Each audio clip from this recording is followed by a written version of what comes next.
عمران کی آیت نمبر 94۔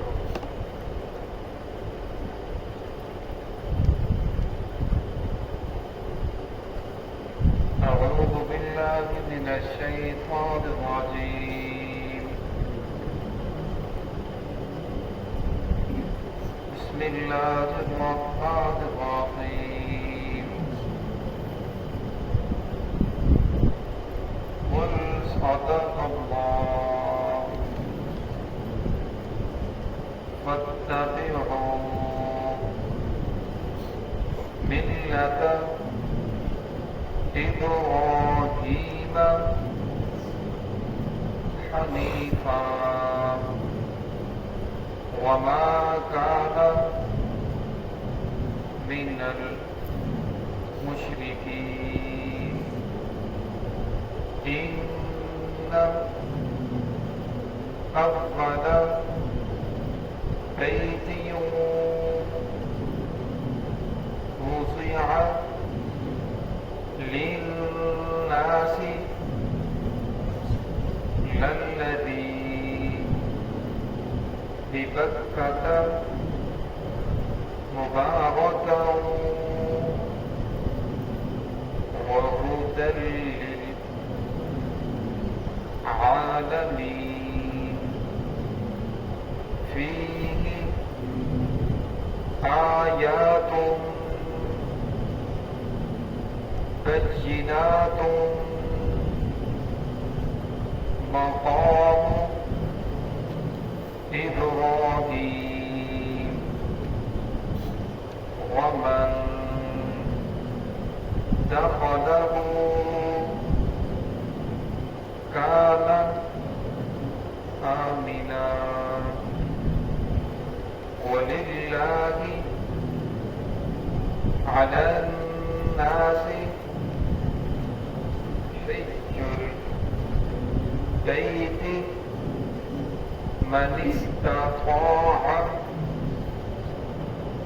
إليه سبيلا، ومن كفر فإن الله غني عن العالمين۔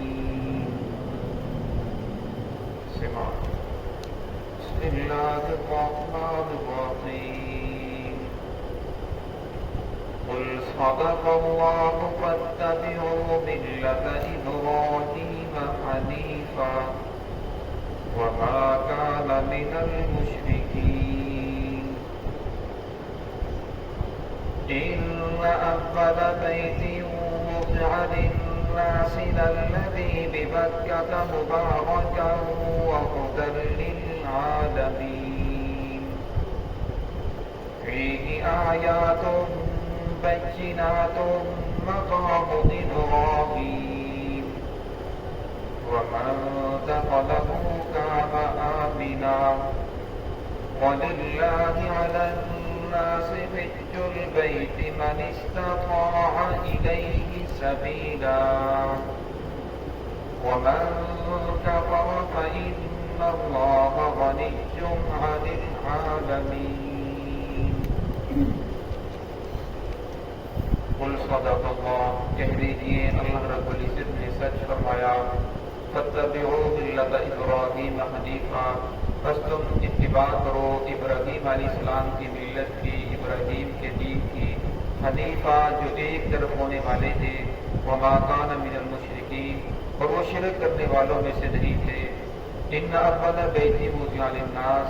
سب سے پہلا گھر جو بنایا گیا لوگوں کی عبادت کے لیے، للذی ببکہ تھا وہ ہے جہاں مکہ ہے، مبارکن جو مبارک ہے، ہدی للعالمین اور تمام جہان والوں کے لیے ہدایت کا ذریعہ ہے، فیہ آیات بینات اور اس میں واضح نشانیاں ہیں، مقام ابراہیم اور ایک میں مقام ابراہیم ہے، ابراہیم علیہ السلام کے کھڑے ہونے کی جگہ، ومن دخلہ کان آمنا اور وہ شخص جو داخل ہو جائے وہاں کان آمنا وہ امن والا ہو جاتا ہے، وللہ علی الناس اور اللہ رب العزت کا علی الناس لوگوں پر حق ہے، حج البیتی کہ وہ حج کرے بیت اللہ کا، من استطاع الیہ سبیلا اور جو اس کی طرف چلنے کی طاقت رکھتا ہو، سفر کی طاقت رکھتا ہو، ومن کفر وہ شخص جس نے انکار کیا، فإن اللہ غنی عن العالمین بے شک اللہ رب العزت جہان والوں سے بے پرواہ ہے۔ گزشتہ آیات کے اندر ذکران امام الانبیاء محبوب کبریا محمد رسول اللہ صلی اللہ علیہ وسلم نے اس وقت یہ دعویٰ کیا کہ ہم ابراہیمی ہیں، ابراہیم علیہ السلام کی ملت کے چلنے والے ہیں اور تم بھی ابراہیمی ہو جاؤ۔ تو یہودیوں نے یہ دو سوالات کیے،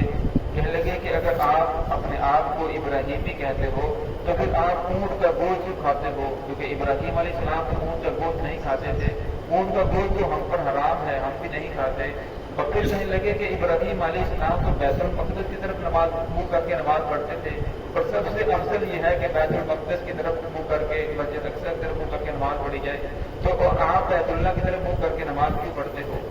تو گزشتہ آیت کے اندر اس کی وضاحت آئی تو آپ صلی اللہ علیہ وسلم فرمایا کہ اللہ رب العالمین سے کہہ دیجئے قل فأتوا بالتوراۃ، لے آؤ تورات کو، فاتلوها ان کنتم صادقین، اسے پڑھ کر سناؤ اگر تم سچے ہو۔ تورات کے اندر تو ایسا کوئی بھی حکم نہیں ہے کہ ابراہیم علیہ السلام کے لیے اللہ رب العالمین گوشت کو حرام کیا ہو، یا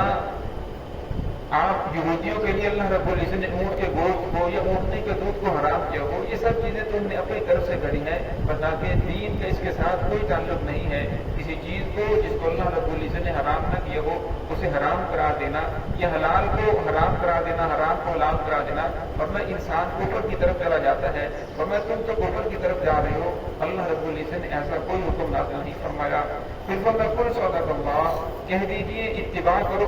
اللہ رب العزت نے سچ فرمایا ہے، فاتبعوا ملت ابراہیم، لہٰذا اب تمہیں چاہیے کہ ابراہیم علیہ السلام کی جو ملت ہے، ابراہیم علیہ السلام کا جو دین ہے اس کی پیروی کرو۔ دین اسلام کے اندر محمد رسول اللہ صلی اللہ علیہ وسلم کے دین کے اندر اور دین ابراہیمی میں کوئی فرق نہیں تھا، وہی دین تھا جو ملت ابراہیمی کا دین ہے، وہی محمد رسول اللہ صلی اللہ علیہ وسلم کا دین ہے۔ فرمایا اگر تم اپنے آپ کو ابراہیمی کہتے ہو، یہودیوں کو کہا جا رہا ہے، تو پھر تم محمد رسول اللہ صلی اللہ علیہ وسلم کے دین کو بھی قبول کرو، یہی دین ابراہیمی ہے۔ وما کان من المشرکین، فرمایا ابراہیم تو شرک کرنے والوں میں سے نہیں تھے، وہ تو موحد تھے، اور تم نے اللہ رب العزت کی اولاد کو ثابت کر دیا، بیوی کو ثابت کر دیا، طرح طرح کی خرافات دین کے اندر کر لی۔ اور آگے فرمایا ان اول بیت وضع للناس، فرمایا جو سب سے پہلا گھر لوگوں کی عبادت کے لیے مقرر کیا گیا وہ بیت اللہ ہے۔ مسجد اقصی سے پہلے حدیث پاک میں آتا ہے، حضرت ابو ذر غفاری رضی اللہ تعالیٰ عنہ صلی اللہ علیہ وسلم نے کیا، یا رسول اللہ عبادت کے لیے، مسلمانوں کی عبادت کے لیے سب سے پہلا گھر کون سا بنایا گیا؟ صلی اللہ علیہ وسلم فرمایا مسجد حرام، یہاں بیت اللہ ہے۔ اللہ رب العزت نے آدم علیہ السلام کے ذریعے فرشتے نے آدم علیہ السلام کی مدد کی، تو آدم علیہ السلام نے اس گھر کو بنایا، اور پھر فرمایا 40 سال کا عرصہ گزر گیا، پھر 40 سال کے عرصے کے بعد آدم علیہ السلام نے جب مسجد اقصی کی طرف سفر کیا تو وہاں جا کر بیت المقدس کو بنایا۔ پھر جب طوفان نوح آیا تو طوفان نوح کے اندر بیت اللہ بھی ختم ہو گیا، اور اسی طرح مسجد اقصی جو تھی وہ بھی ختم ہو گئی۔ تو پھر ابراہیم علیہ السلام کو اسماعیل علیہ السلام نے بیت اللہ کو تعمیر کیا۔ بیت اللہ کی جو چاروں مربع فٹ 44 مربع فٹ ہے، 50 فٹ اس کی بلندی ہے، 50 دنوں کے اندر یکم دہاجی کو شروع کیا تو 50 دنوں کے اندر انہوں نے بیت اللہ کو تعمیر کیا۔ پھر اس کے 40 سال کے بعد یعقوب علیہ السلام نے مسجد اقصی کو تعمیر فرمایا۔ تو فرمایا جو بیت اللہ ہے یہ سب سے مقدس گھر ہے، بابرکت والا گھر ہے، اور فرمایا اس کی اللہ رب العزت نے بہت زیادہ قرآن پاک میں اس کی فضیلتیں آئی ہیں۔ زمین آسمان کو پیدا کرنے سے بھی پہلے 2000 سال پہلے اس کی جو تھی وہ جگہ مقرر کر دی گئی تھی، پانی کے اوپر جہاں جہاز اکٹھی تھی تو یہاں بیت اللہ تھا۔ پھر فرمایا بیت اللہ جو ہے اصل کے اندر مکہ جو کہا جاتا ہے یہ ناف کو کہا جاتا ہے، جس طرح انسان کے پیٹ میں ناف ہے تو ناف کا معنی درمیان، تو سب سے پہلے اللہ رب العزت نے مکہ والی جگہ کو بنایا، پھر چاروں طرف مشرق مغرب شمال جنوب کی طرف اس کو پھیلا دیا۔ تو میں ایک تو اس کو مکہ اس لیے کہا جاتا ہے، دوسرا اس وجہ سے بھی کہا جاتا ہے کہ جس طرح جب اس بچہ ماں کے پیٹ کے اندر ہوتا ہے اسے جو خوراک دی جاتی ہے تو ناف والی جو آنکھ ہے وہاں سے دی جاتی ہے، فرمایا جو بیت اللہ ہے یہ بھی تمام دنیا کا روحانی مرکز ہے، روحانی خوراک انسانوں کو یہاں سے ملتی ہے۔ تو اللہ رب العزت نے فرمایا اصل کے اندر جو مقدس گھر ہے وہ بیت اللہ ہی ہے، جس کی طرف چہرہ کر کے محمد رسول اللہ صلی اللہ علیہ وسلم نماز پڑھتے ہیں۔ تو اس آیت کے اندر اسی کو بیان فرمایا، فرمایا ان اول بیت وضع للناس، سب سے پہلا گھر جو تعمیر کیا گیا لوگوں کی عبادت کے لیے، للذی ببکہ تھا، وہ ہے جو بکہ میں ہے۔ بکہ اور مکہ یہ ہم مانا ہے، عرب والے مکہ کو بکہ بھی بول دیتے تھے۔ مبارکن، فرمایا مبارک ہے، وہدی للعالمین، اور تمام جہان والوں کے لیے ہدایت ہے۔ فیہ آیات بینات مقام ابراہیم، اور فرمایا اس کے اندر کئی ساری نشانیاں ہیں مقام ابراہیم، اس کے اندر ایک مقام ابراہیم بھی ہے۔ ابراہیم علیہ السلام کے کھڑے ہونے کی جگہ وہ پتھر تھا، لیکن اللہ رب العزت نے ابراہیم علیہ السلام کے لیے اسے نرم کر دیا، تو ابراہیم علیہ السلام اس کے اوپر کھڑے ہو کر بیت اللہ کو تعمیر کرتے تھے، تو وہ لفٹ کا کام بھی دیتا تھا۔ جس طرح اس کی تعمیر بڑھتی جا رہی تھی تو پتھر بھی ہوا کے اندر معلق ہو رہا تھا، پھر اسی جگہ اس کو، پہلے تو وہ بالکل بیت اللہ کے قریب تھا، لیکن جب لوگوں کا ہجوم بہت زیادہ ہو گیا تو سعودی حکومت نے اسے تھوڑا سا دور کر دیا تاکہ لوگوں کو طواف کرنے کے اندر تنگی نہ ہو۔ ومن دخلہ کان آمنا، ورنہ وہ شخص جو اس کے اندر داخل ہوگا، اس کی دوسری نشانی یہ ہے بیت اللہ کی، فرمایا زمین آسمان کو پیدا کرنے سے پہلے بھی اس کی فضیلت یہی تھی کہ یہ امن والا شہر تھا، جس کے اندر جو چیز بھی داخل ہو جائے فرمایا وہ امن والی ہو جاتی ہے۔ اگر کوئی قاتل بھی وہاں داخل ہو جائے تو کوئی اسے پکڑتا نہیں ہے، فرمایا اسے پکڑنے کی اجازت بھی نہیں ہے، ہاں اس کے اوپر آپ یہ تنگی کر سکتے ہو، اس کے کھانے پینے کی تنگی کر سکتے ہو، جب وہ اس شہر سے باہر آئے پھر آپ اسے پکڑ سکتے ہو، ورنہ کسی قاتل کو بھی وہاں پکڑا نہیں جاتا۔ کوئی جانور شکار کر رہا ہو تو وہ جو جس کا شکار کیا جا رہا وہ بھاگ کر حرم کے اندر داخل ہو جائے تو جانور بھی اس کا شکار کرنا چھوڑ دیتا ہے، تو وہاں سے گھاس کاٹنے کی بھی اجازت نہیں ہے، گھاس کو بھی سپرے کے ذریعے ختم کیا جاتا ہے۔ تو فرمایا یہ امن والا شہر ہے، اس کے اندر آپ کسی چیز کو تکلیف نہیں پہنچا سکتے، جب آپ اس کے اندر داخل ہو جاؤ گے تو آپ بھی امن والے ہو جاؤ گے۔ وللہ علی الناس، اور فرمایا اللہ رب العزت کے لیے لوگ حق ہے، اللہ رب العزت کا حق ہے للناس، لوگوں پر، حج البیت کہ وہ حج کرے بیت اللہ کا، من استطاع الیہ سبیلا، جس آدمی کے پاس طاقت ہو چلنے کی، حدیث پاک آتا ہے جس آدمی کے پاس اتنا پیسہ موجود ہو جس کے ذریعے اس کا گھر کا خرچ چل سکتا ہو اور اس کے پاس آنے جانے کا وہ خرچ بھی موجود ہو، جتنے اس آدمی نے وہاں رہنا ہے اس کے پاس اتنا خرچ بھی موجود ہو اور جتنے دن وہاں رہنا ہے گھر والوں کا خرچ بھی موجود ہو، فرمایا اس آدمی کے اوپر حج فرض ہے۔ بہقی کی روایت ہے رسول اللہ صلی اللہ علیہ وسلم نے فرمایا جس آدمی کے اوپر حج فرض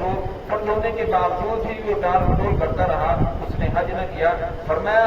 اس آدمی کو اپنی فکر کرنی چاہیے، فرمایا ہمیں اس کی کوئی پرواہ نہیں، چاہے وہ یہودی ہو کر مرے، چاہے وہ مجوسی ہو کر مرے، نصرانی ہو کر مرے، تو فرمایا ہمیں اس کی کوئی پرواہ نہیں ہے۔ حدیث پاک میں آتا ہے فرمایا اگر کوئی آدمی بیمار بھی ہو، اسے پتہ ہے کہ میرے اوپر حج فرض ہے، اب میں طاقت نہیں رکھتا جانے کی، فرمایا وہ اپنے ورثاء کو وصیت کر کے جائے کہ اگر میں زندگی نے وفا نہ کی تو میرے بعد فلاں میری طرف سے حج کی ادائیگی کرے گا۔ ومن کفر فإن اللہ غنی عن العالمین، فرمایا وہ شخص جس نے انکار کیا، جانے سے انکار کر دیا یا اس کی فضیلت سے انکار کر دیا، فإن اللہ غنی عن العالمین، فرمایا اللہ رب العزت جہان والوں سے بے پرواہ ہے، اللہ رب العزت کو کسی کی کوئی پرواہ نہیں ہے، فرمایا یہ تو اللہ رب العزت کا فضل ہے جسے اللہ رب العزت توفیق عطا فرمائے۔ دعا ہے کہ اللہ رب العزت ہمیں دین کی صحیح سمجھ عطا فرمائے۔